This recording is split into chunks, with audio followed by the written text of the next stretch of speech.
Maheshwaram police के अमले ने महेश्वरम गेट पर श्रीशैलम कौमी शाहरा पर गाड़ियों की चेकिंग के दौरान एक गाड़ी से 62.428 किलोग्राम गांजे को जब्त कर लिया। इस खुसूस में डीसीपी डी सुनीता रेड्डी ने एक मीडिया कॉन्फ्रेंस का एहतमाम करते हुए केस से जुड़ी तमाम तर तफसीलात बताई। Srisailam national highway Maheshwaram gate के करीब में पुलिस की जानिब से गाड़ियों की खुसूसी तलाशी मुहिम चलाई जा रही थी। इसी असना में एक टाटा एस गाड़ी को रोककर इसकी तलाशी ली गई और गाड़ी से भारी मिक़दार में यानी 16 लाख रुपए मालियत के गांजे को जब्त कर लिया गया। इस खुसूस में 2 मुलजिमान की भी गिरफ्तारी अमल में लाई गई। गिरफ्तार शुदा मुलजिमीन की शिनाख्त कुछ इस तरह से है। मोहम्मद मौलाना उमर 50 साल जो कि निज़ामाबाद से ताल्लुक़ रखता है। मोहम्मद मुस्तफ़ा उमर 24 साल। इस खुसूस में मज़ीद 2 मुलजिमान चिट्टी बाबू प्रणीता अभी भी पुलिस की गिरफ्त से मफरूर बताए जा रहे हैं। पुलिस ने मुलजिमान के कब्ज़े से 16 लाख रुपए मालियत का गांजा, एक टाटा एस गाड़ी, 2 मोबाइल फ़ोन्स, 10,000 रुपये की नकदी रकम को जब्त करते हुए गिरफ्तार शुदा दोनों मुलजिमान को रिमांड पर भी भेज दिया। पेश है इस खुसूस में मज़ीद तफसीलात। Okay madam.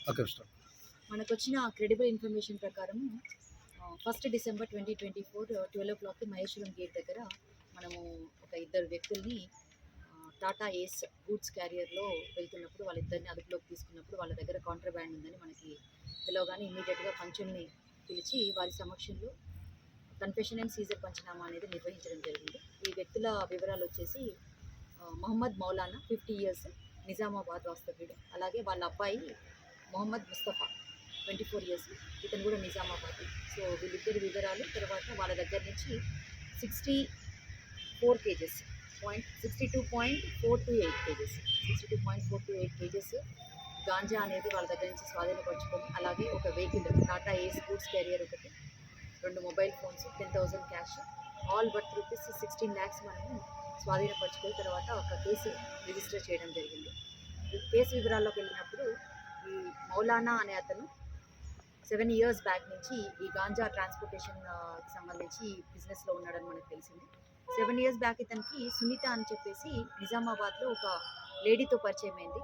అప్పుడు ఆ లేడీ ఇతన్ని ఓన్లీ కమిషన్ ఏజెంట్గా పెట్టుకుంది, ట్రాన్స్పోర్టర్గా పెట్టుకొని తుని దగ్గరికి వెళ్ళి చిట్టిబాబు అనే వ్యక్తి దగ్గర నుంచి గాంజా తీసుకొచ్చినట్లయితే, రైలు మార్గం ద్వారా గాంజా తీసుకొచ్చినట్లయితే అతనికి ఖర్చులు తర్వాత ఒక 1000 రూపాయల చొప్పున అతనికి డబ్బులు ఇవ్వడం అనేది అతనికి అలవాటు చేయడం జరిగింది. తర్వాత తనే ఎందుకు ఈ బిజినెస్ సొంతంగా చేయకూడదని చెప్పేసి చిట్టిబాబు ఆల్రెడీ తన కాంటాక్ట్లో ఉన్నాడు కాబట్టి చిట్టిబాబుతోటి స్వయంగా అతనే బిజినెస్ చేయడం అనేది అలవాటుగా పెట్టుకున్నాడు. 2 years బ్యాక్ ఇతనికి యాక్సిడెంట్ అయింది. దానికి సంబంధించి తనకి ఒక 3 లక్షల వరకు ఖర్చులు కూడా మెడికల్గా ఎక్స్పెన్సెస్ అవ్వడంతో డబ్బులు ఇంకా సంపాదించాలన్న ఉద్దేశంతో ఒక టాటా ఏస్ గూడ్స్ క్యారియర్ వెహికల్ ఒకటి పర్చేస్ చేసి దానికి ఒక స్పెషల్ ఛాంబర్, ఈ గాంజాని ట్రాన్స్పోర్ట్ చేయడానికి వీలుగా ఒక స్పెషల్ ఛాంబర్ అనేది ఒకటి క్రియేట్ చేయించుకొని తరచుగా రాజమండ్రి తుని ఏరియాకి వెళ్ళి చిట్టిబాబు అనే వ్యక్తిని కలిసి అక్కడి నుంచి గాంజా తీసుకొచ్చి తర్వాత మహారాష్ట్రకు చెందినటువంటి ప్రాణహిత అనే లేడీకి డెలివరీ చేయడం అనేది ఇతను ఒక వృత్తిగా ఎంచుకోవడం జరిగింది.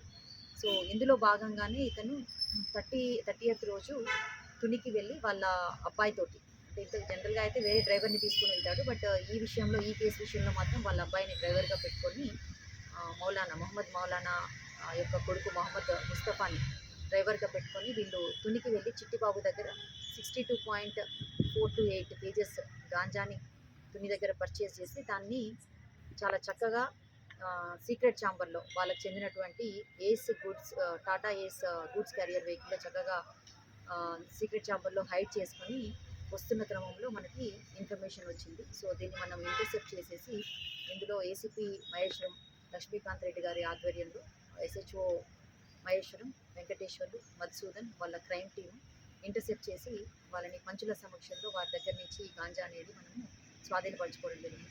మనకి మొత్తం ఇదంతా ఆల్ వర్త్ రూపీస్ 16 lakhs యొక్క కాంట్రాబ్యాండ్ వెహికల్, 10,000 క్యాష్ మనం స్వాధీనం చేసుకున్నాం.